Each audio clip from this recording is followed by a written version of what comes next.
Magandang umaga po sa inyong lahat mga ka-DM. Ako nga pala si Joseph, ang narrator ng DM Stories. At welcome sa DM Stories. Bago po tayo magsimula, shoutout ko lamang yung nag-comment nito. Si Rosie Lorica. Ang sabi niya rito, ito yung kwentong nakakagigil nang dahil sa pagmamahal, handang magpakamartir. Hais, hindi ko kaya pag ganyan ng biyanan ko. Hindi ko kaya pag ganyan ng biyanan ko. Kahit pa napakabait ko, talagang matututo akong lumaban at iwan ang lalaking yan. Galing po yan kay Rosie Lorica. Totoo naman po, no, talagang nakakabwisit pag ganyan eh.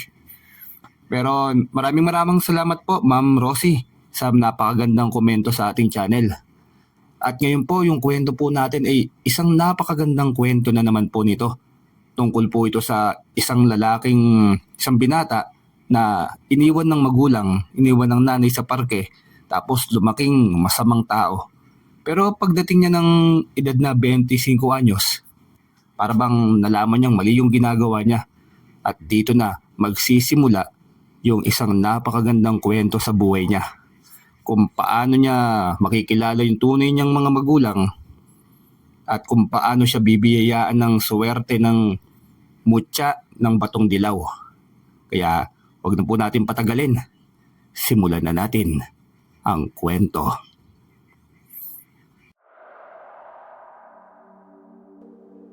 Sa bawat kwento ng kasawian, may pagbangon. Ngunit paano ka tuluyang maghihilom kung patuloy kang mumultuhin ng iyong nakaraan? Nang madilim mong karanasan, may puwang kaya ang kapatawaran sa iyong puso? O hahayaan na lamang na lamunin ng galit at patuloy na magasik ng lagim? Gayong alam mo na sa iyong puso na may mabuti kang pagkatao. Saan naman kaya ang misyon natin ngayon, Mang Rino? Meron ba ulit pinapatugis si boss? 3 araw na tayong walang racket ah. Wala pa rin eh.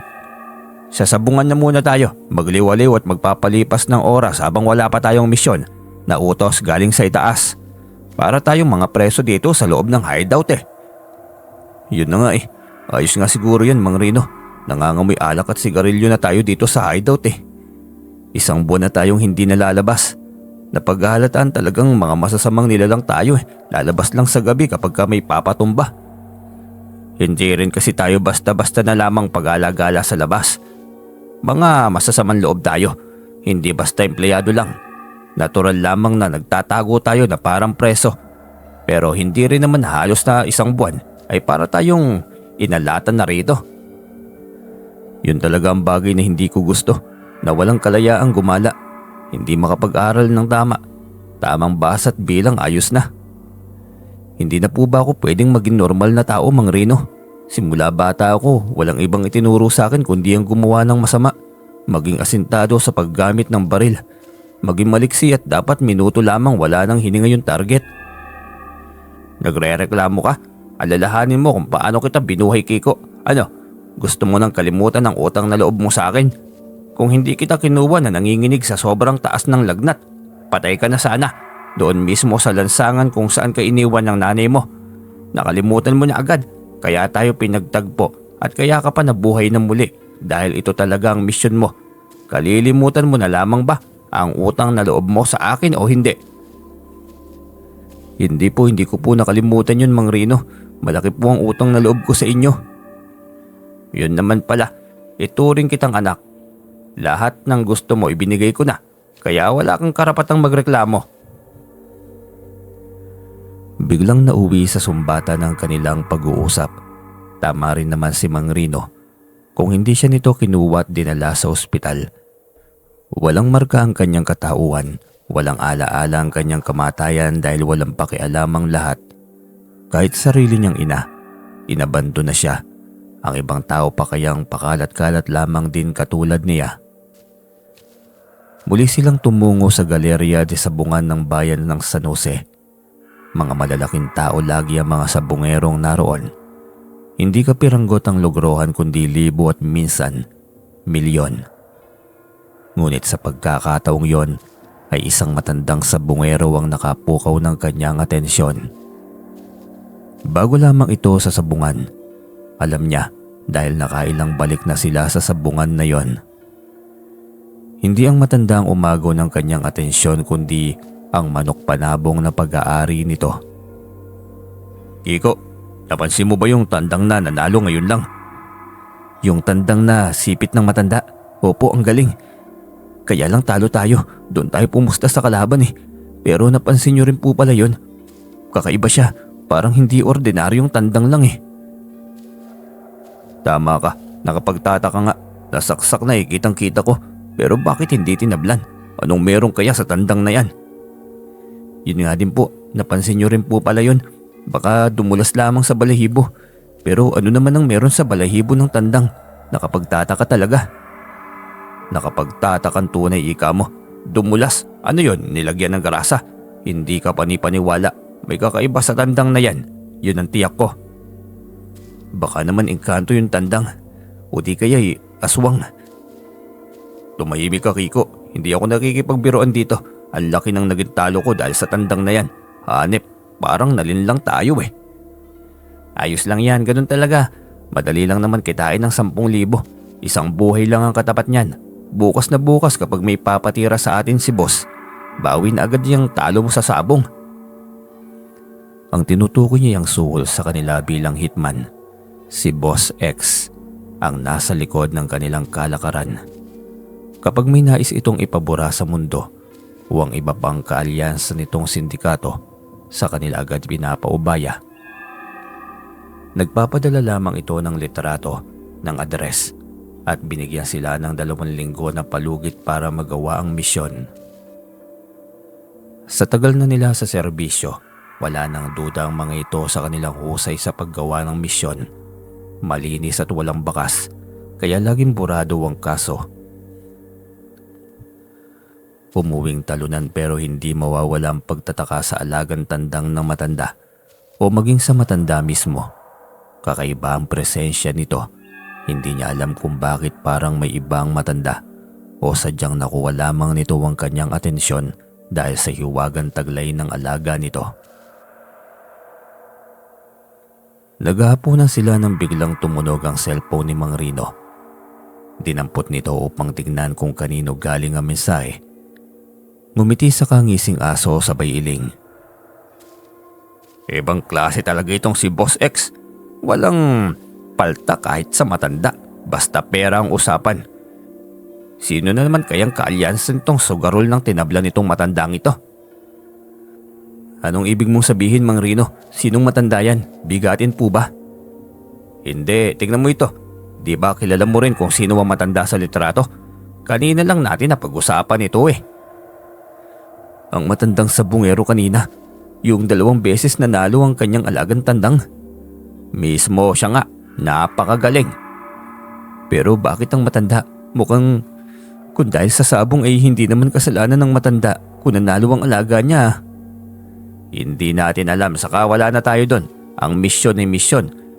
Sana lang inagahan ng pagbigay ng impormasyon. Kanina pa sana natin nagawa itong misyon. Matanda ito eh, walang laban. Madaling matigok ng walang laban. Ano kayang atraso ng matanda sa kanila? Kawawa naman, walang kalaban-laban. Inosente ang muka, saka hindi mayaman. Alam mo talagang hindi mayaman ang matandang yun eh. Kailan pa ba umiral yung awa sa katulad nating kriminal? Umayos ka nga. Siya si Daguhoy Escolendoy, 80 anyos. Rason Pandaraya. Yun, sabi ng may daya kanina sa sabong eh. Dinaya ng matandang yun ng sabong kaya ako natalo. Hay, ayos. Makapaghihiganti na rin ako sa tuso na yon. Parang hindi naman pandaraya yon. Wala akong makitang mali sa panig ng matanda eh. Kasi tandang naman niyang magaling, hindi naman siyang lumalaban. Bakit ba parang kanina mo pa pinagtatanggol yung matandang yon? Ayaw mo ng pera? Kilala mo ba ang matandang yon? Umayos ka nga. Siyempre gusto pero sana wag naman matanda. Lalo na't parang inosente naman. Hindi niya kasalanan kung matalo man siya o manalo man yung alaga niya. Ano, ayaw mo kagatin ang racket na ito? Sa ganyan talaga. Walang matanda at bata sa ating trabaho. Walang personalan ito. Sa akin ang address ni Mang Rino. Ako na ang gagawa. Matanda naman yan eh. Hindi na kailangan pagtulungan pa natin. Ako na mag-isa ang gagawa. Sigurado ka ba? Parang ngayon ko lang narinig na gusto mong gawing mag-isang misyon ah. Nagtitiwala naman ako sa'yo kahit minsan hindi ka pa naman pumalya. Pero ngayon ba maaasahan pa rin kita? Siyempre naman Mang Rino, isa pa'y matanda na nga po, di ba? Ikaw na mismo ang nagsabi na madaling matigok dahil mahina. Kaya kaya ko na yang mag-isa. Sa bagay pero paano ang kitaan? Solo ka rin ba? Natural, hati pa rin. Kailan ko ba sinolo ang kita sa trabahong ito? Di ba wala naman? Hindi pa naman ako naging gahaman sa pera. May pinariringgan ka ba? Po, siyempre wala po. Gusto ko lang malinaw ang usapan. O sige, payag na ako. Nakumbinsi niya si Mang Rino na siya na ang mag-isang gagawa at lalabas upang gawin ang misyon. Hindi niya alam kung bakit pero sa tanang buhay niya sa pagiging mamamatay tao, yun pa lamang ang unang beses na nakaramdam siya ng pagkaawa at pagkabahala. Siguro dahil sa matanda na at mahirap, may naitumba naman sila na hindi gaanong matanda, nasa 60 anyos pa lamang. Pero maangas at maldito kaya nakakagigil paslangin. Pero sa kaso ng matandang si Daguhoy, parang hindi kakakitaan na dapat itong paslangin. Mukha pa lamang ay inosente at mukhang mabait itong matanda. Kaya ang plano niya ipuntahan ito, itaboy sa lugar. Papupuntahin niya ito sa lugar na walang makakakilala para sa kaligtasan nito. Sakay siya ng kanyang sports na motor. Suot ang black leather na pantalon at jacket. Helmet na itim at may tinted na salamin. May kalayuan ng lugar pero sa bilis ng takbo ng kanyang motor, 1 oras lamang ay mararating na niya ang lugar. Alas 8 ng gabi siyang nakarating sa isang baryo. May ilan pang bukas na tindahan. May nagiinuman at masarap ang kwentuhan ng mga ito. Pasimple siyang lumapit sa baybili ng yosi. Pagkatapos ay pasimpleng nagtanong sa bahay ni Lolo Daguhoy. Si Lolo Daguhoy ba? Ay bakit? Magpapagamot kayo sa kanya? Naku, hindi kayo nagkamali ng nilapitan. Magaling talaga yan na albularyo. Albularyo din pala yung matandang yun. Akala ko ba sabongero siya? Hindi mo alam. Akala ko ba magpapagamot ka? Oo, sabongero siya pero minsan lang. Saka hindi madamot ang matandang yon kapag panalo yon. Ang balato, may balato lahat ng mga kapitbahay. Pero yung mga kapitbahay niya, mga salbahe. Laging nawawala ng matanda. Kung hindi alagang manok, mga pagkain. Pero yung matanda hindi nagrereklamo. Mabait pala yung matandang yon. Ngayon ko lang din po nalaman. Yung albularyo pala at manggagamot. Iisa nga po pala yun. Ay oo, nagpapatawa ka talaga. Malapit na lamang ang bahay niya. May motor ka naman kaya wala pang 5 minuto'y mararating mo na ang bahay niya. Diretsuhin mo na lamang ang makipot na daang ito. Kaya kayang-kayang pasukin yung motor mo. Naku, salamat po. Diretso na po ako. Baka makatulog na yung matanda eh. Pagkatapos magpaalam ay diretso na siya sa itinurong direksyon. Ang pinakadulong bahay. Pagdating doon ay isang sementado ngunit katamtamang laki ng bahay ang bumungad. Malawak ang bakuran at maraming alagang tandangan nakapaligid. Sa ganoong eksena pa lamang ay positibong ang matanda nga ang nakatira. Nangapit bahay siya ngunit tahimik. Hindi siya tumigil sa pagtawag hanggang sa bumukas ang ilaw. Hinintay niyang lumabas ang matanda. Nangali na siya kakatayo sa harap ng bakuran pero walang magbubukas ng pinto. Nagpa siya siyang lumapit sa pinto upang katukin yon. Iniangat niya ang kanyang kanang kamay para sana katukin ang pinto sa harap nang biglang may magsalita sa kanyang likuran. Ano bang kailangan mo sa akin? Bakit mo ako sinadya ng ganitong oras? Hindi kita kilala. Por Diyos, atakihin ako sa puso nun ah. Saan ka po dumaan, Lo? Hindi pa naman nabuksan ng pinto. Saka ko na yan sasagutin ang marami mong tanong, Lolo. Gulat pa ako sa iyo eh. Hindi magandang naaamoy ko. Hindi ka talaga pamilyar sa akin at alam ko na hindi maganda ang pakay mo. Pasensya na po pero wag ka pong mabahala. Wala akong gagawin na masama o ikapapahamak mo. Makinig lang po kayo sa akin. Ano bang pakay mo? Bakit kailangan mo akong puntahan dito sa ganitong oras? Sabihin mo ang totoo. Ang totoo may gusto po talagang... Ang totoo po, may taong gusto kong paslangin. Lolo Daguhoy, Kaya ako nandito upang balhaan ka. Sana makinig po kayo sa akin. Tingin mo ba natatakot ako? Talagang kilala mo pa ako ah. Binigay kasi sa akin lahat ng impormasyon tungkol sa'yo. Hindi mo na kailangang malaman kung sino ako. Basta umalis ka na dito dahil maraming tauhan ang tumutugis sa'yo. Hindi ako nag-iisa lang. Ano bang kasalanan ko para paslangin nila ako? Ang ginawa ko lang naman ay maging mabuti sa kapwa. Dinaya mo raw ang sabong. Ang daming natalong sindikatong sabongero ng gabing yun. Kaya pinag-iinitan ka. Kung hindi ako gagawa sa misyong ito, tiyak na marami ang sasalo. Kaya umalis na lang po kayo dito. Kayo naman, wala naman akong ginawang pandaraya. 3 dekada ako sa bungero. Kailanman hindi pa ako natatalo. Ang totoo niyan, yun pa lang ang unang araw na sumabak ako sa sabungan ng mga malalaking tao. Talagang tinodo ko ng 50 mil na naipon ko simulat sa pool. Imposible naman po yung sinasabi mo, Lolo. Hindi naman po siguro pwede na hindi ka matatalo, sugal po yun. Alam ko, pero para malaman mo, sa larangan ng sugal, may mga tao talaga na pinagpala. Kaya wag nila akong sabihan niya ng daya. Papaslangin nila ako dahil natalo sila. Hindi ko nakasalanan kung bakit sa akin kumakapit ang swerte at silang minalas. Pwede ko bang malaman kung anong bagay po yung nagbibigay sa iyo ng swerte, Lolo Daguhoy?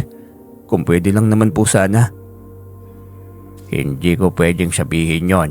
Ang ganitong bagay ay dapat nililihim para mas lalong maging mabisa. Minsan lang naman tayo magkatagpulo Baka pwedeng balato mo na lang sa akin ang bagay na ito. Nagbabaka sakali din akong magkaroon ng swerte sa ibang bagay. Ayoko na pong maging mamamati tao, Lo. Baka pwedeng magbago pang buhay ko. Baka sakaling magkaroon din ako ng swerte na katulad mo. Kapag ba magkaroon ka ng mutyang ito, titigil ka na sa masamang gawain mo. Opo, Lo, matagal ko nang hindi gusto yung gawain ito pero hindi po ako makaalis dahil sa utang na loob. Ganun ba?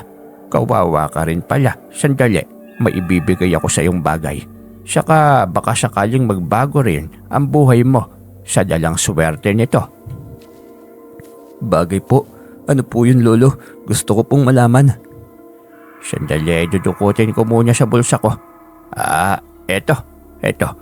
Ang mutya ng batong dilaw. Bihira mo itong makikita. Bihira ang taong makakakita ng ganito. At ang swerte na ito na dapat ay sa akin ay ipapasa ko na sa iyo.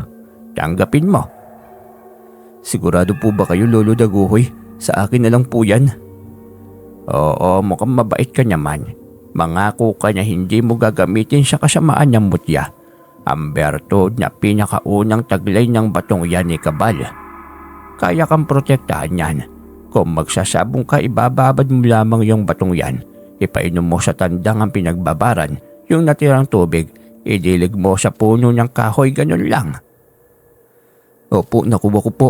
Talagang akin na po itong mutyang ito. Hindi ka po ba nangihinayang, Lolo Daguhoy? Bakit gusto mo bang bawiin ko na lang? Mahalaga ito sa akin pero may orasyon naman akong taglay para sa aking proteksyon. Sige po, akin na lang. Maraming salamat po, Lolo. Hindi ko ito inasahan. Pero ikaw, kailangan niyo pong umalis sa lugar nito para sa kaligtasan po ninyo. Saan naman ako pupunta? Dito lang ako. Marami akong proteksyon kahit 100 tauhan pa yan ng boss mong sindikato. Hindi ako natatakot. Binabalaan ko po kayo, Lolo Daguhoy. Walang puso at halangang kaluluwa ng mga yon. Kaya sundin mo na lamang po ang sinasabi ko. Maganda ang bagay na hindi mo sinunod ang utos ng iyong boss. Posible mong ikapahamak sakaling ginawa mo sa akin ang masamang misyon mo. Marami na po ako napaslang, Lo. Lahat yon, mga tusa din. Mga masasamang tao sa mundong ito. Pero sa kaso mo parang hindi ko kakayanin na pumaslang ng walang kalaban-laban. Sige lang, sabihin mo lang sa boss mo na nagtagumpay ka sa iyong misyon. Ako nang bahala sa gagawin ko. Malalaman din nila yun, Lo. Kaya sana biglang lisan ka na lamang sana para maniwala sila na kunwari ay pinaslang kita at tinago sa kung saan ang katawan. Pag-iisipan ko, sige na, umalis ka na. Umalis ka na rin sa trabaho mong yan. Hindi maganda yung ganyang gawain. Sana magising ka na ng tuluyan. Kung hindi lang ako iniwan ng aking ina sa lansangan nun, hindi sana ganito ang naging buhay ko. Kasalanan niya ito. Wala siyang kwentang ina. Naiintindihan ko ang galit mo pero hindi mo alam ang rason kung bakit kanya iniwan. Huwag mo niyang magtanim ng galit. Sige na, umalis ka na. Ako nang bahala sa sarili ko. Umalis siyang dala ang mutya ng batong dilaw. Yun ba ang gantimpala ng tamang desisyon niyang nagawa ng gabing iyon? Marahil at tama ang matanda, kailangan na niyang gumawa ng matinong desisyon sa buhay. Pagdating niya sa kanilang hideout ay gising pa rin si Mang Rino at ang tatlo pa nilang mga kasama. Nakangiti itong nakatingin sa kanya habang papalapit ito. Inabutan siya nito ng baso na may lamang alak. "Kamusta ang misyon, bata? Umupo ka. Tumagay muna tayo. Bata, parang ang bilis lang ah. Hindi pa nag-uumaga na andito ka na agad. Wala talagang kalaban-laban yung target ano. Palibasa. Uugod-ugod na eh." Hinubad niya ang suot na helmet bago kinuha ang baso ng alak at tinunggayon. Hindi makatingin ng diretso sa mga mata ni Mang Rino. Kapag gagawin niya yon, mabibisto siya sa kanyang mga kasinungalingan. "Salamat po sa alak. Ayos na po, Mang Rino. Kaliit na misyon lang naman. Madaling matapos." "Inasahan ko na yan. Ikaw pa ba? Hindi ko pa naalala na sumablay ka sa misyon. Inasa kita sa masamang uri o maraming uri ng laban. Lalo na sa pagiging asintado at paghawak ng baril. Kaya walang duda." "Opo, maiwan ko muna kayong apat. Saka na ako sasali. Sa Tagay, medyo napagod ako at malayo ang biyahe dahil sa lokasyon ng misyon eh." "Sige, ayos lang. Naiintindihan kong pagod ka. Magpahinga ka lang dahil bukas tiyak na may bagong misyon na naman tayo. Panibagong racket, panibagong pera. Ganyan kadaling mabuhay sa mundong ito." "Sabihin niyo lang po, Mang Rino, lagi naman tayong nakahanda." Tumawa lamang itong muli na para bang nilalang ng dilim. Nakakairita. Parang hindi na niya kayang tiisin ang mga pinaggagawa ng taong pinagkautangan niya ng loob. Pero tingin niya, hindi rason yun para tuluyan siyang malunod sa kadiliman. Kailangan niya mag-isip ng paraan kung paano makakaalis sa teritoryo ng mga sindikato. Ayaw na niyang gumawa ng masama. May parte sa kanyang puso na gusto niyang hanapin ng kanyang ina. Ngunit may parte rin na galit. Na para bang ayaw na niyang muling mag-cross ang kanilang landas. 8 taon lamang siya nang iwanan siya nito. Ngunit kailanman ay hindi siya makakalimot sa mukha nito. Kapag muling mag-cross ang kanilang landas, kahit magkaroon pa ito ng kulubot, makikilala at makikilala pa rin niya ang kanyang ina. Nang gabing yun ay hirap siyang makatulog. Hindi niya alam kung bakit. Hindi niya maintindihan ang alinsangan ng panahon. Para siyang binabalot sa sobrang init. Maging ang mutya sa kanyang bulsa ay tila ba na bilad sa araw dahil sobrang init nito.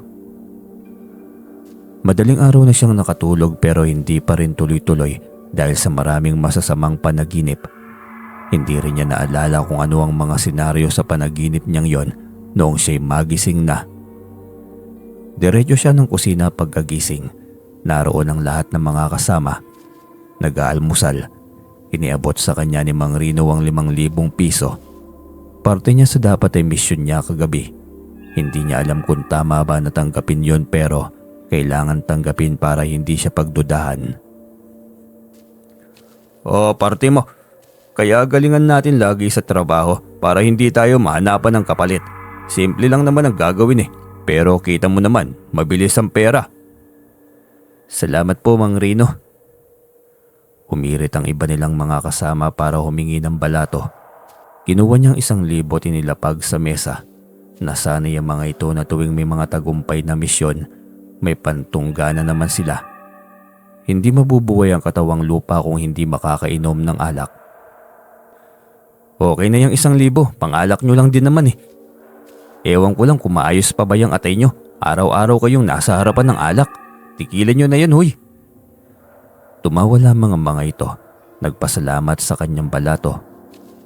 Umupo na rin siya sa tabi ni Mang Rino na may nakahanda ng plato. Inaalala niya kung umalis ba si Lolo Daguhoy sa bahay nito kapag namataan ng mga tauhan ni Boss X ay lagot sila ni Mang Rino. Pero hindi siya nang hinayang sa kanyang desisyon. Bumalik siya sa loob ng kwarto pagkatapos kumain. Binuksan ng naipong pera. Marami-rami na rin iyon. Hindi pa kasali ang utang ni Mang Rino sa kanya na umabot na ng milyon sa palaging dagdag. Subalit parang sa tubig lang naman nakalista. Isang desisyon ang gagawin niya sa mga oras na yon. Lihim siyang tatalikod sa samahan. Hindi na niya kayang maging masama pa. Gusto na niyang magbagong buhay. Ang gusto lang naman niya maging isang ordinaryong tao. Hindi nagtatago sa batas at lalong hindi gumagawa ng masama. Hinintay niyang makaalis si Mang Rino bago rin siya nagmadaling nag-ayos. Ilang mga damit lamang ang nilagay niya sa kanyang itim na alporhas. Ang mahalaga ay ang perang dadalihin niya para sa pagsisimula ng bagong buhay. Hindi niya alam kung saan ang tungo niya, basta makalayo lamang siya sa mundo ng kadiliman. Sa pier ng barko, doon siya tumungo. Saktong may papaalis ng barko patungong Negros. Doon siya sumakay. Dala ang kanyang motorsiklo. Tiyak na hindi na siya maaabutan ni Mang Rino sakaling madiskubre na naglayas at kung hahanapin man siya nito. Matapos ang ilang araw at ilang gabi ng biyahe ay sa wakas ay narating na rin niya ang Negros. Walang ideya, walang kaalaman sa lingwahe ng mga Negrosanon. Kaya mga taong kasalamuhan niya ang gumaya sa kanyang salita para lamang magkaintindihan sila. Isang driver ng tricycle ang nadaanan niya. Dumulog siya sa harapan nito upang humingi ng tulong. Kasi kuya, bagong dating lang po ko sa probinsya ninyo. Baka pwedeng makahanap ng mauupahang bahay dito kahit maliit lang. Ay nako, walang problema. Basta may pang down ka lang ng 2 buwan. May dala ka bang pera? Meron po, makapagbabayad naman po ako. O edi halika na, malapit sa bahay ko. May paupaang bahay na bakante. Doon kita dadalhin. Sumunod ka lang sa akin ha. Salamat po ng marami kuya.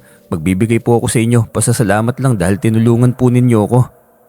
Ay wag na. Ang pagtulong sa kapwa hindi nangangailangan ng suhol. Tumulong ako dahil kailangan. Bukol ito sa aking kalooban. Pasalamat lang po kuya. Hindi naman kalaki yan syempre. Nasa hul ko rin po yung oras nyo kaya tanggapin nyo na lang po. Ay basta bukal sa loob kong ibibigay mo sa akin.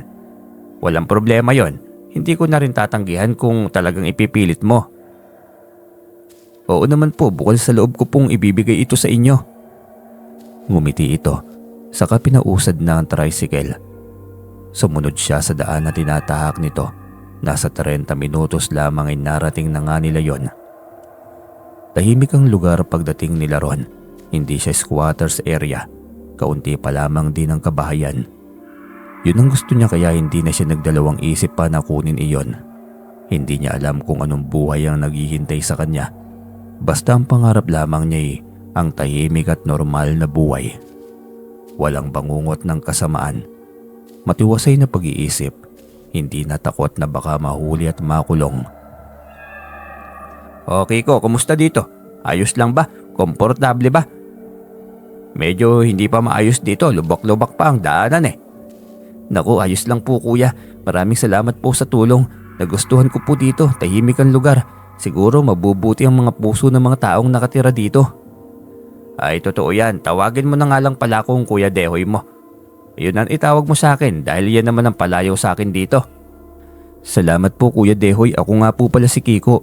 Hindi nga rin pala ako nakapagpakilala sa inyo. Ayos lang yan. Walang problema. Saka mukhang mabait ka naman. Kahit wala kang pamilya dito, pwede mo kaming ituring ng pamilya. May 2 na akong anak sa aking asawa. Salamat po Kuya Dehoy ah. Hindi talaga ako nagkamali ng nilapitan. Mabait din ang taong nalapitan ko eh.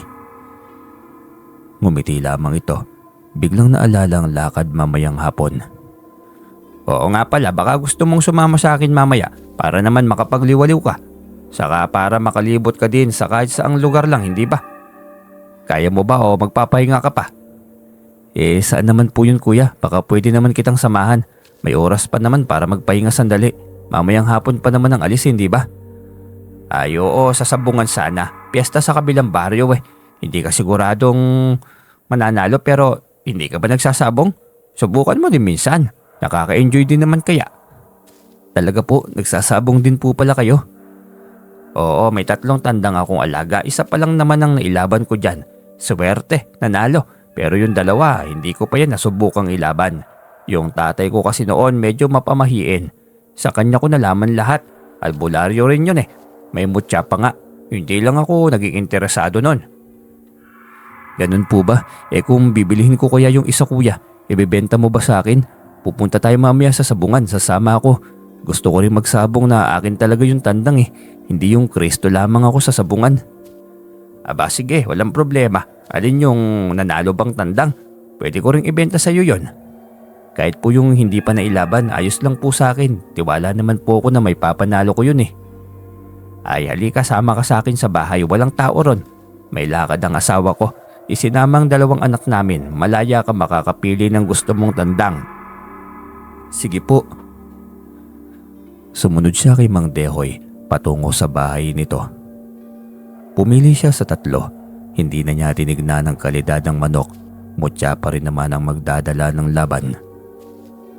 Nagpaalam na siya bitbit ang tandang. Hapon pa ang lakad nila sa sabungan, kaya marami pang oras. Ibinabad niya sa tubig ang mutya na bigay ni Lolo Daguoy. Ramdam niyang ito talaga ang magpapabago ng kanyang buhay. Ayaw na niyang balikan pa ang mga araw ng pagiging hard killer niya. Gusto niyang magbago ng buhay ng tuluyan. Hapon na, pag-aalas 2 nang puntahan siya ni Kuya Dehoy niya. May sipit din itong tandang, nakabihis. Suot ang sombrero dahil sa tindi ng init sa araw na yon. Nagsuot din siya ng itim na sombrero at naglagay ng puting tuwalya sa leeg, tsinelas at shorts. Saka puting sando ang suot niya upang hindi masyadong pagpawisan sa init. Maraming sabongero ang naroon. Ang iba'y mga Kristo lamang, mga taong nanonood para pumusta na rin. Ilang laban na rin ang dumaan, naganap na rin sila ng kanilang magiging kalaban. Ilang sandali pa ay naihanay na silang pareho para sa mga isusunod na laban. Sabik na siyang malaman kung totoo ang sinasabi ni Lolo Daguhoy, ang bisa ng mutya ng batong dilaw para sa tandang panabong. Sa sabong talaga hindi natin mahuhulaan ang ating swerte, Kiko. Kaya huwag kang umasa ng positibong bagay. Posibleng panalo, posible ring talo. Maging mautak ka na lamang sa pagbibigay ng logro. Opo kuya, alalahanin ko po yun. Salamat po sa gabi nyo. Matagal na po ba kayong sabongero? Hindi naman masyado, nitong mga nakaraang taon lang. Hindi ko rin ginagawang bisyo ito, pampalipas oras lang. Kaya ikaw, limitahan mo lamang ang logro mo. Huwag ubos biyaya, magsisisi ka kapag natalo ka. Opo kuya, salamat po sa paalalang muli. Walang anuman, ayokong sisihin mo ako kapag natalo ka. Saka huwag kang maadik sa sugal na ito. Ayos ng tuwing piyesta lang dito malapit sa ating baryo o sa mismong baryo natin. Ayos lang naman po, kung may pagkakataon naman sa ibang baryo pa na mas malayo, pwede din naman po yun, di ba kuya? Sayang naman ang pagkakataon, hindi naman araw-araw ang sabong, di ba? Tuwing kapistahan lang. Ay, depende rin sa'yo. Kung tingin mo kondisyon ng alaga mo'y pwede naman, walang problema, basta wag lang maging adik sa sabong. Yan talaga ang uulit-ulitin ko sa'yo. Oo nga po kuya, para namang nagsisisi ka na sa pagdala mo sa akin dito, natutuwa din naman po ako. Malay natin baka magkaroon din ako ng maraming kaibigan dito. Ay nakung bata ka, parang naaamoy ko na ang pagkahilig mo sa sabong ah. Tinawanan niya ito. Siniguro niya na hindi malaking bagay sa kanya ang sabong dahil ibang pangarap ang gusto niya sa buhay. Magkaroon lamang siya ng kaunting hanap buhay, sapat na yon para sa kanyang bagong simula. Nakatago ang mukha niya sa sombrero. Hindi siya sigurado kung walang dapat magkalat o walang nagkalat na tauhan ni Boss X sa lugar, kaya kailangan niyang makasiguro. Nang lapitan siya ng liyamador para sa kanyang naging logro ay tinodo na niyang 5,000. Nabahala si Dehoy, baka matalo, sayang ang malaking halaga. 5 buwan pa yun na pwedeng pambayad ng upa. Sigurado ka ba na ganun kalaki ang logro mo? Parang hindi ka naman nasasayangan sa pera. Sinasabi ko sa iyo, Kiko, kapag natalo yan, malaking kawalan talaga yan sa iyo. Malakas ang kutob ko na mananalo ako, Kuya Dehoy. Kaya tinudo ko na yung huling pera ko sa pitaka. Magdasal ka na lamang din na manalo, hindi ba? Huwag kang maging negatibo, dapat positibo lang. Sus Mariosep, kang bata ka. Mukhang hindi nga yata tama na dinala kita dito. Todo biyaya ka din pala eh. Parang ako yata yung nag-aalala sa pera mo. Huwag po kayong matakot kuya. May 1,000 ka sa akin kapag nanalo ako. Kaya ang mabuting gawin mo ay magdasal. Yun lang po. Ewan ko sa iyong bata ka. Bahala ka ha. Basta nasabihan na kita. Wala na akong magagawa kundi magdasal, sabi mo eh. Tinawanan lamang niyang muli si Mang Dehoy. Maya-maya pa'y nauna nang tinawag ang kanyang pangalan. Mas naunang tandang niyang naihanay kaysa sa tandang ni Dehong. Nakita niyang nag-alala ito sa maaaring takbo ng laban. Ngunit pinakita niya ang pagiging kalmado. Hindi siya sigurado pero ramdam niya na mabisa ang mutyang hawak niya. Katunayan ay nag-iinit na rin ito sa kanyang bulsa. Nagsimula yung uminit nang mailapag niya sa ruweda ang kanyang alagang tandang. Nakikita rin niya kung paano biglang naging matapang at mabangis ang kanyang alaga. Naghahanda na ito sa pag-atake habang ang kalaban ay ikot ng ikot para makailag. Nang magsimulang umatake ang kanyang tandang ay walang magawa ang kalaban nito kundi ang dumipensa. Sa mga atake ng bawat isa, parang wala namang pagkakaiba. Pareho ang mga itong matapang, parehong maliksi, kaya nagumpisa na siyang mabahala. Pero nawala ang pagiging kampante niya. Nahalata iyon ni Dehoy kaya maging ito ay nag-alala na rin. Lalo na't may kalakihan din naman ang kalaban. Halatang bihasa na ito sa labanan. Ang taas ng lipad, hindi hamak na mas magaling kaysa sa alaga na unang beses pa lamang na isabak. Ngunit biglang nagbago ang kanyang damdamin. Muling naging positibo ang kanyang pananaw sa mutya na kanyang hawak dahil kitang-kita ng dalawang mata niya ang pagdulas ng tari ng kalaban sa katawan ng kanyang tandang. Ano ang katawan ng alaga mo ba to? Bakit hindi tinatablan? Hindi ito maaari. Parang hindi tama ang laban na ito. Baka namalikmata lamang po kayo. Hindi naman tinamaan eh. Mali kayo ng bintang. Ano ka ba bulag? Hindi mo nakita ang nangyari o sadyang may kakaiba dyan sa alaga mo? Pilit mong pagtatakpan dahil alam mong may tinatago kang lihim ano? Naku, kabibili ko lamang ng alaga akong yan eh. Huwag niyo namang masamain. Naputol ang kanilang usapan nang biglang tamaan ng kanyang alaga ang ibaba ng leeg ng kalaban. Naputol malamang ang ugat sa leeg nito kaya diretsyong nangisay at nawalan ng buhay. Dinig niya sigaw ni Kuya Dehoy. Kakaibang sayang rumihistro sa mukha nito. Lumabas siya ng ruweda matapos niyang matanggap ang bihag at alaga na nakalagan na ng tari o nakalagan na ng tari. Sinalubong na rin siya ng liyamador para maibigay ang pera at panalo. Doon na rin lumapit sa kanya si Dehong. Parang ang hirap paniwalaan. Nakita ko ang tandang mo eh. Tinamaan na siya dapat ng tari ng kalaban. 2 beses yung nangyari pero hindi tumagos. Hindi man lang siya nasugatan. Mukhang napaglaruan din yata kayo ng paningin niyo kuya. Kung nasaksak siya edi sana nangisay na siya diba? Baka dumapyas lang. Yun siguro. Maniniwala pa ako. Hindi ah. Kulang na lang lumagitik nga ang katawan ng alaga mo eh. Kitang kita ko. Sapul na sapul ang dibdib niya ng tari ng kalaban. Sa'yo galing yan eh. Abay malay ko po dyan. Kung totoo man niyang sinasabi mo, ang mahalaga sa akin panalo ako. Ito ang 1,000 Kuya Dehoy. Balato ko to sa'yo. Gaya ng pangako ko, di ba? Di ba po masaya? Talaga, ayos ito ah. Salamat Kiko ah. Mukhang malaking pagpapala ka talaga sa buhay ko eh. Kung ganitong laging may swerte, edi madali ako makakapagpatayo ng bahay. Sana lang tuloy-tuloy ang biyaya, Kuya Dehoy. Para naman may pakinabang ako sa buhay mo. Minsan naman talaga may mga misyon tayo sa buhay ng isang tao. Kaya nagkrus ang ating landas ay dahil posibleng may maitulong din ako sa buhay mo. Nako, biro lang yun Kiko ah. Mas mahalaga pa rin ang pagiging makatao. Higit sa anumang bagay. Hindi pwedeng gawin kitang gatasan. Tamang pakikitungo lang.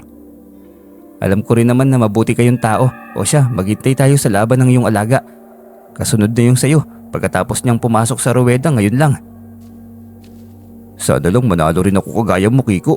Kahit maging 1,000 lang itong 500 ko. Malaking bagay na yun eh. Gaya ng sinabi nyo, walang kasiguraduhan ng sabong. Pero magtiwala pa rin tayo. Mali mo diba, papanig din sa iyo ang swerte. Sa bagay nga naman. Mabilis na natapos ang sumunod na laban dahil isa ang atake lamang, kaya si Kuya Dehong na lamang niya ang sumunod. Bitbit ang alaga nitong tandang. Tahimik lamang siyang nagmamasid sa labas. Naghihintay ng magandang resulta sa laban, ngunit sadyang minalas ang kanyang kasama sa mga sandaling yon. Unang lapag pa lamang ay inulan na agad ito ng atake ng kaaway. Napapapikit na lamang siya sa bawat hagupit ng kalaban. Halos umuulan ng balahibo sa dami ng naglalagasang balahibo ng alaga ni Dehoy. Sunod-sunod ang atake ng kalaban. Hindi ito napapagod. Animoy kidlat sa liksi. Muli itong humirit kaya isang malalim na saksakan natamo ng alaga ni Dehoy sa gitna ng dibdib. Nang hina ito't napadapa sa ruweda. Tila inaantok at nais ng matulog. Sa huli ay idineklara na ng sentensyador na talo ang alaga ni Dehoy. Laylay ang balikat nitong lumabas ng ruweda, ngunit pinagaan niya yon upang maibsan ang lungkot na mayroon ito sa dibdib. Ayos lang yan, 500 lang naman ang naipusta mo, diba? Maliit lang yun. Sabi mo nga, walang kasiguraduhan ng sugal. Kaya tama na ang 500 na pinusta mo. Anong lang, ang laki na ng 500, Kiko. 2 araw kong kikitain yun sa pamamasada ng tricycle. Pero kasalanan ko naman. Ako pa nga nagyaya sa'yo dito eh. Pero sayang lang talaga ang 500 uy. Anong malas nga naman. Ganun talaga, sabi mo nga naman diba Chambat, swertihan lamang sa sabong. Ayos lang yan, bawi tayo bukas. Naku, wala nang sabong bukas. Mamamahinga tayo sa bahay, baka madali na naman tayo ng kamalasan. Masakit sa puso kapag sunod-sunod yung pagkatalo eh. Naku, sayang naman po Kuya Dehoy. Panalo ako ngayon eh. Tiyak panalo pa rin ako bukas. Hindi mo ba nakikita? Sunod-sunod ang biyaya kapag ganito eh. Hindi ganun yun no. Kung nanalo ka lang ngayon, ibig sabihin bukas talo ka na. Kaya itago mo na lamang yung pera mo. Ako talo. Tiyak na mas lalo pa ako matatalo bukas nito. Hindi Kuya Dehoy, bukas mananalo ako. Asahan mo yan. Sasama ka sa akin. Patutunayan ko sa iyo na panalo pa rin ako. Atin ang swerte. Ano ka ba? Hindi ako papayag na sasanib sa atin ang malas-malas na yan. Basta wag mo lang sabihin na hindi kita pinaalalahanan ah. Ayaw mo kasi talagang makinig sa akin eh. Kaya bahala ka. Pinakikiramdaman ko lang po yung swerte na sasanib sa akin. Pangako, bukas. Hahanga ka sa swerte na mayroon ako. Pumayag nga ito na bumalik sila bukas. Parehong tandang pa rin ang kanyang inilaban dahil nag-iisa lang naman yon na alaga niya. Gaya ng kanyang inasahan, muli na naman siyang panalo. Sa pagkakataong yun ay napawi ang kanyang duda. Totoo ang bisa ng mutya. Nang araw ding yun ay napag-usapan nila ni Dehoy ang magandang negosyo o pagkakakitaan sa lugar. Dito kasi konti pa lang ang may tricycle. Madalas nangungupahan tulad ko. Kung may pera ka, kahit may 10 unit ka ng tricycle na pinapaupahan, naku, 1 taon pa lang mayaman ka na. Naghihintay ka lang ng bayad kada hapon. Kung wala ka namang pera at marunong ka magmaneho ng tricycle, pwede kang mangupahan. Kung gusto mo, 2 tayo sa tricycle na dala ko. Para naman may kita ka rin. Maglalako na lang ako ng balot sa terminal ng bus tuwing nasa iyo ang tricycle. Tiyak naman ako na mahihiya ka maglako ng ganyan sa gwapo mo eh. Binata ka pa naman. Yun ang akala mo Kuya Dehoy. Kahit paglalako papatusin ko yan. Kung dyan din naman ako kikita. Pero magkano kaya ang 10 tricycle? Bakit may pera ka ba? Loko ito ah. Nasa 1 milyon din yun no. Kung mayroon kang ganung halaga ay pwede na. Hindi po. Kaya ko po yun Kuya Dehoy. Sige po, payag po ako. Yan na lang ang gagawin nating negosyo. Basta ikaw ang mamamahala ah. Seryoso ka ba dyan Kiko? O baka naman nilalagnat ka ng mataas? Hindi naman ka panipaniwala na may bit-bit kang milyon. Umayos ka nga. Seryoso po ako. Bukas na bukas din bibili tayo ng 10 unit. Tapos ikaw ang bahalang magpaupa. 70% ang sa akin, 30 ang sayo. Ayos ba yun? Hindi makapaniwala si Mang Dehoy. Gayon pa man tuwang-tuwa pa rin ito. Kinabukasan ni maaga ito sa kanyang inuupahang bahay upang tanungin siya kung tuloy sila sa pagbili ng tricycle. 10 tricycle ang naging kapalit sa perang nakuha niya sa hindi magandang paraan. Ayaw sana niya sa ganoong tadhana pero iyon ang binigay sa kanya. Kaya kahit sa hindi mabuting gawain nito nagsimula, Gagawin niya lahat lumago lamang at mag-iba ang takbo ng kanyang buhay. Hindi na siya babalik pa sa mundo ng kadiliman.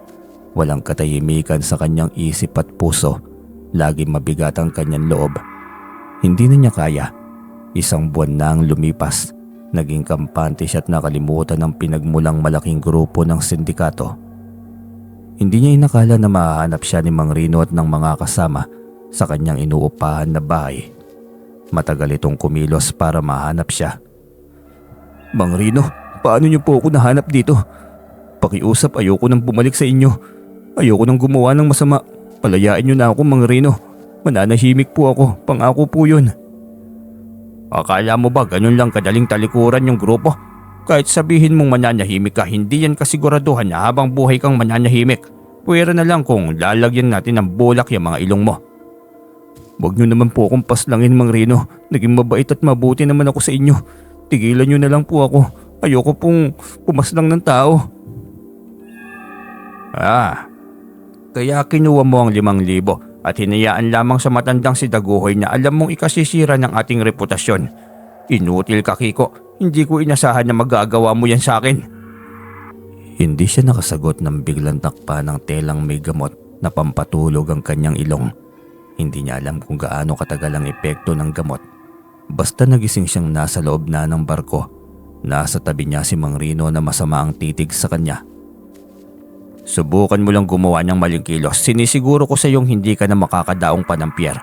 Mabait ako sa iyo, pero kung sasagarin mo ang galit ko, tinitiyak ko talaga na hindi ka naaabot pa sa ating destinasyon. Saan niyo ba ako dadalhin, Mang Rino? Bakit hindi niyo na lang po ako hayaan? Saan pa nga ba? Di kay Boss X. Gigil na gigil yun sa'yo. Kaya ihanda mo ang iyong sarili. Hindi pwedeng basta ka na lang hayaang matapos mong magtaksil sa grupo. Hanip ka. Parang simpleng bagay lang itong ginawa mo. Wala siyang magawa kundi harapin ang kanilang boss. Kahit mabugbog pa siya. Hindi siya nagsisisi na hinayaang mabuhay ang matandang si Lolo Daguhoy. Pagbaba ng barko'y dire-diretso na ang van na itim na sinakyan nila. Patungo sa isang lugar. Dinala siya ng mga ito sa hideout ni boss. Inasahan na niya yon, ngunit ang ikinagulat niya yung presensya ni Lolo Daguhoy. Binihag ng mga ito ang matandang albularyo. Lolo Daguhoy, bakit hindi kayo umalis nung binalaan ko kayo? Sabi ko naman, Jiba, wala akong katatakutan. Hayaan mo lang sila. Di rin naman magtatagumpay ang mga yan. Hayaan ko lamang silang mapagod. Lolo, wala silang awa. Tiyak na papaslangin nila tayo. Yan ang hindi ko hahayaan. Ilang beses na nila ako sinubukang paslangin, hindi sila nagtagumpay. Talaga po? Paano? Basta narinig kong tumiwalag ka sa grupo, buti at tinupad mo ang pangako mo. Kumusta ang bisa ng mutya sa buhay mo? Ayos po, Lolo. Salamat. Yun nga lang po, nahuli pa rin ako kahit nasa malayong dapit na ako. Iba talaga ang grupo nitong si boss. Kahit yata sa ilalim ng dagat pa tayo magtago, mahahanap at mahahanap pa rin tayo. Hindi natapos ang kanilang usapan nang may pumasok na babaeng hindi pamilyar. Kasama si Boss X at ang iba pang mga tauhan na may bitbit na mahabang mga baril. Galit na nakatingin sa kanya si Boss X at ang babae, pero ang mas nakakagulat ay ang pagbabalik ng nakaraan sa kanya.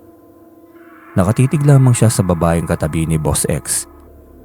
Walang pakialam sa reaksyon at galit nito. Ang lakas ng loob mo na lukuhin ako, bata. Anong akala mo hindi ko maididiscover yon? Ay ano, kita mo, ang matandang yan, gumagala pa rin yan kahit saan. Nawalan na ng tiwala sa akin si Master Lu dahil dyan sa nabigong misyon ninyo. Matanda yan, di ba? Bakit hindi nyo na lang hayaan na ma-enjoy na lamang niyang nalalabing araw para sa kanya? Magkaroon naman kayo kahit kaunting puso man lamang. Hindi puso ang pinapairal sa misyon. Alam na alam mo ang patakaran ng organisasyon. Kaya wag mo akong bigyan ng baluktot na dahilan. Barilin mo yan, Olivia! Mas lalo siyang nagulat nang tawagin ni Boss X na Olivia ang babae. Naging malinaw ang pagbabalik ng kanyang nakaraan. Hindi lang muka, kundi maging ang pangalan. Ito na nga ang matagal niyang nais na mangyari. Ang magkaharap silang muli ng kanyang ina. Ngunit hindi niya inasahan na sa ganitong paraan. Hindi niya yun inasahan. Galit na hinarap niya ang babae. Sige ma, barilin mo ako. Paslangin mo na lamang ako para mas lalong mabaon ang isang lihim na itinago mo ng maraming taon. Natigilan ito't napatitig sa kanyang muka. Biglang naglandas ang luwa sa mga mata nito. Hindi rin ito inasahan ang tagpong iyon. Kevin, ikaw ba yan anak? Ang tagal kitang hinanap. Ang tagal kong pinangharap na makasama ka anak. Kunwari hindi mo ako nakilala agad. Kunwari hinanap mo ako nun. Pagkatapos mo akong abandonahin sa parke. Hindi ganun ang nangyari Kevin, pakinggan mo muna ako. Ang galing mo magpanggap ma. Sa bagay, noon ngang iniwan mo ako sa park, di ba? Sabi mo wag akong umalis dahil bibili ka lang ng ice cream para sa ating dalawa. Pero anong nangyari? Naging batang lansa ang anak ko. Umiyak ito nang sabihin niya yon. Nalito si Boss X sa naging eksena nila. Napakunot ang noong palipat-lipat ang tingin. Hindi nito inasahan ng matinding revelasyon sa kanilang mag-ina. Maging si Lolo Daguhoy ay napatulala na lamang. Teka Olivia, ano ito? Anong drama to? Anong anak? May nabando na kang anak nun? Bakit hindi ko alam? Anak ko ang Kiko na sinasabi mo. Siya si Kevin ang matagal ko nang hinahanap. Si Master Lu, alam niyang tungkol sa paghahanap ko sa aking anak. Paghahanap? Hanip, parang gusto mo pa akong paniwalain na may pakialam ka sa akin ah. 25 na ako ngayon. Iniwan mo ako sa parke. 8 taon lamang ako nun. Mahigit dekada. Ngayon nag-cross muli ang ating landas. Ngayon mo sasabihin na hinahanap mo ko. Mas lumalim ang iyak ni Olivia sa kanyang harapan. Si Lolo Daguhoy na kanina pang nakinig ay tahimik din nagulat. Si Boss X na kanina ay galit na parang leon ay biglang napalitan ng pagkalito. Lumuhod si Olivia sa kanyang harap, humahagulgol, inaalalang mapait na nakaraang sumubok sa kanilang mag-ina. Makinig ka Kevin, hindi totoo na inabando na kita sa parke ng araw na yon. Kaya kita pinasyal ng araw na yon dahil kaarawan ko yon. Alam mong mahal na mahal kita anak. Alam mo na hindi kita magagawang iwan. Ayos ang drama mo ah. Hindi mo ako magagawang iwan. Ilang buwan akong pakalat-kalat sa lansangan, hindi mo ako binalikan. Nagkasakit ako at kung hindi ako tinulungan ng isang tao, malamang patay na ako ngayon.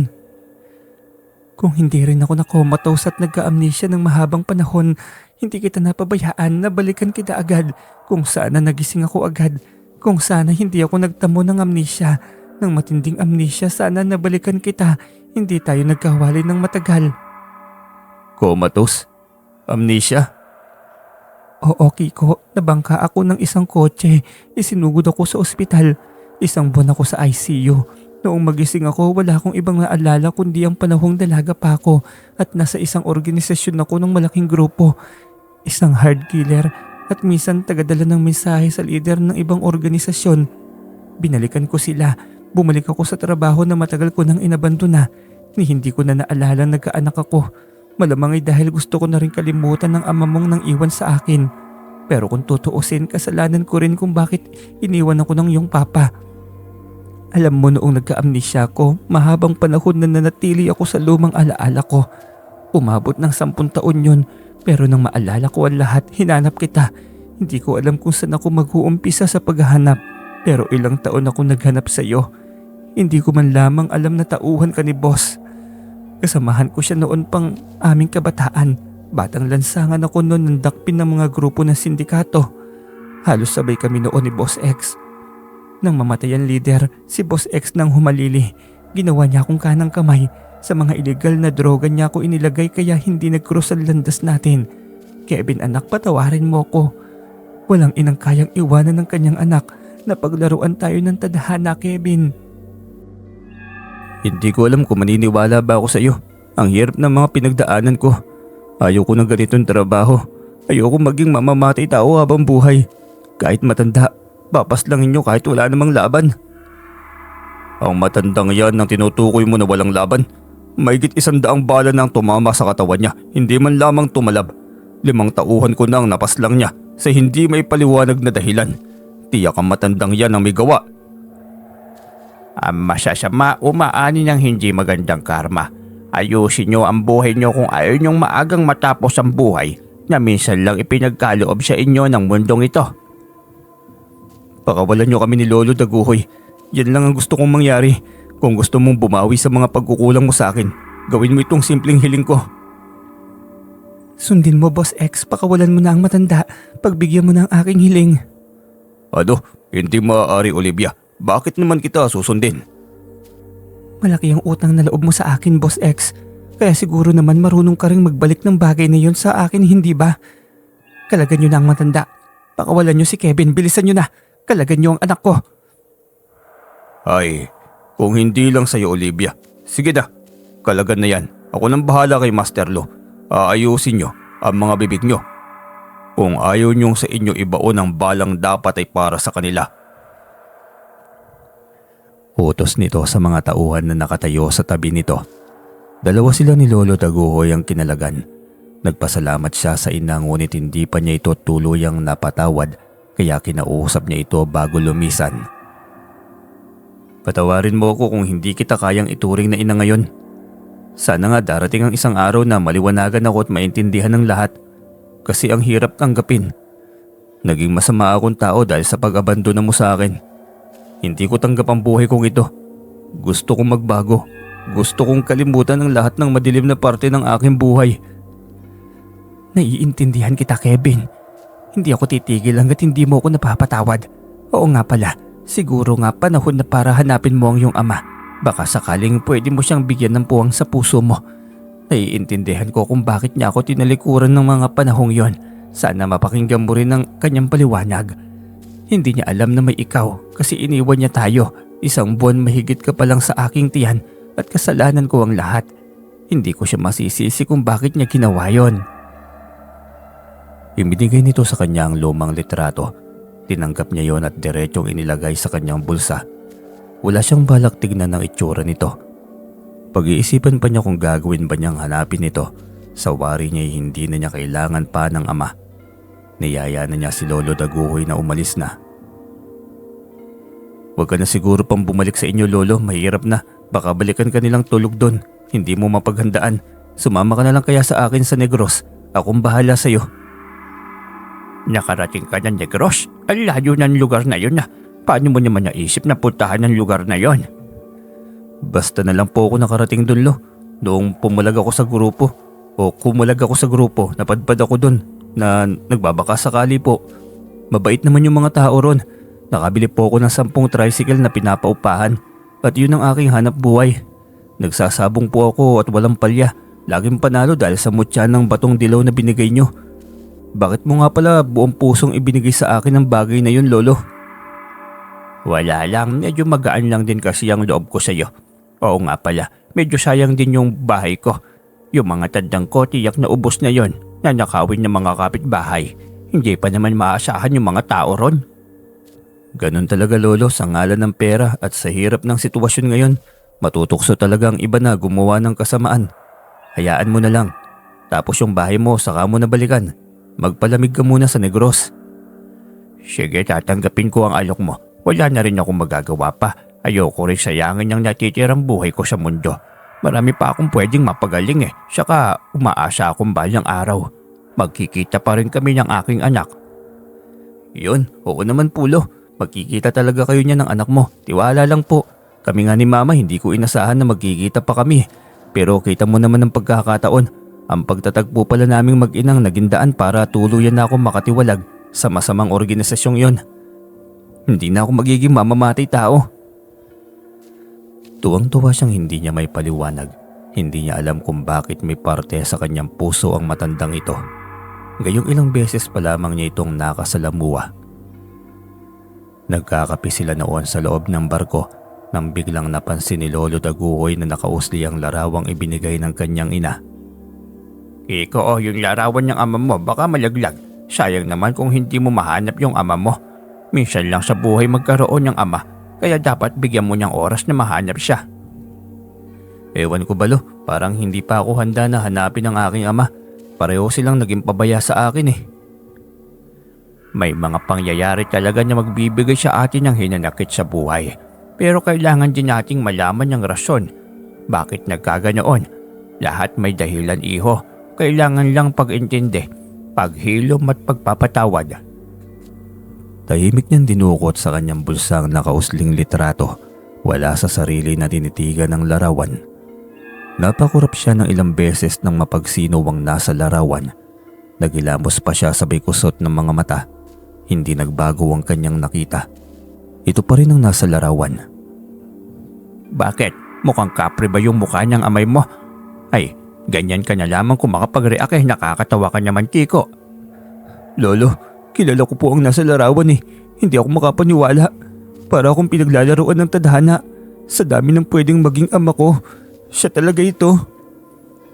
Ay, kilala mo? Eh di, maswerte ka. Saan mo ba niya hanap? Gusto mong bumalik muna tayo para puntahan yung ama mo? Sa mismong pupuntahan natin, Lolo. Hindi na natin kailangan bumalik pa. Siya palang aking ama. Isang pambihirang pagkakataon ito. Parang ang hirap paniwalaan. Ang masasabi ko'y marahil kagagawan din niya ng mutya. Kakaibang enerhiya at swerte talaga ang dala niyan.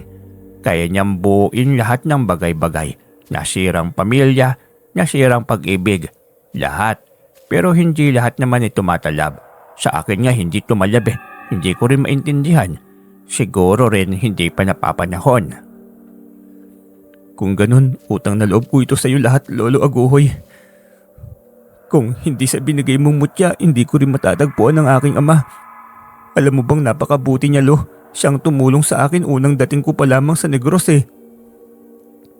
Pagkakataon nga naman ay napakasaya ko para sa iyo, Kiko. Paano di sabi ka niyang dumaong ang barko? Sabi ka niyang makita ang iyong ama. Opo, Lolo, kinakabahan ako. Tiyak na magugulat siya kapag sinabi ko sa kanya na siya ang aking ama. Sabi nga ni Mama, diba, hindi niya alam na may ako. Maging si Lolo Dagohoy ay ramdam ang kanyang kasabikan. Hiniling din ito na sana'y makita na rin ito ang nag-iisa nitong anak. Pareho silang nagtaka kung bakit hinayaan ng mutya na maghiwalay silang magama. Gayong may bisa naman ito para buuin ang lahat ng bagay. Baka may rasyon ng lahat. Hindi ko rin alam kung anong galit mayroon ng anak ko sa akin. Basta isang araw na lang bigla siyang naglaho. Hindi naman kami nag-away, hindi kami nagkagalit. Sanggang dikit kami ng batang yun eh. Hayaan mo na, Lo, naniniwala pa rin ako na muling magkukurus ang landas ninyo. Malalaman mo rin ang rason kung bakit bigla na lang siyang lumayo ng walang paalam. Di ba nga sabi mo lahat ng pangyayari may rason? Biglang umiyak ang matanda. Inaalala mga huling sandali noong magkasama sila sa isang bahay. Noong nagtatrabaho pa ito sa isang paktorya at gabi-gabi ay umuwi sa kanilang bahay. Masaya silang nagkukwentuhan pero isang araw, bigla na lamang itong lumisan ng walang paalam. Ngunit bago yun ay ito ang kanilang usapan. Anak, kailan mo ba ipapakilala ang nobya mo sa akin? Bakit hindi mo nalang pakasalan? Baka mabuntis mo nang wala sa oras, nakakahiya naman sa kanyang mga magulang. Wala po siyang magulang, tay. Pero ilang beses ko na po siyang niyayatay, ayaw pa rin eh. Kaya ko naman siyang buhayin dahil malaki naman ang sahod ko sa paktoryahan ng tsinelas. Kasi maraming akong overtime palagi. Ewan ko rin ba sa babaeng yun eh. Bakit naman siya pumapayag na may mangyari sa inyo kung hindi rin pala siya payag na pakasalan ka niya? Di ba siya talo kung ganun? Hindi pa raw tapos ang misyon niya. Hindi ko nga maintindihan kung anong misyon, tay eh. Ewan ko ba, parang may tinatago siyang lihim sa akin. Yun lamang ang huling gabi na nag-uusap sila ng kanyang anak. Nang sumunod na araw, pumasok ito sa trabaho ngunit hindi na umuwi. Kinabukasan ay pinuntahan ni Lolo Daguhoy ang pinagtatrabahuan nito ngunit hindi raw pumasok ng araw na yon.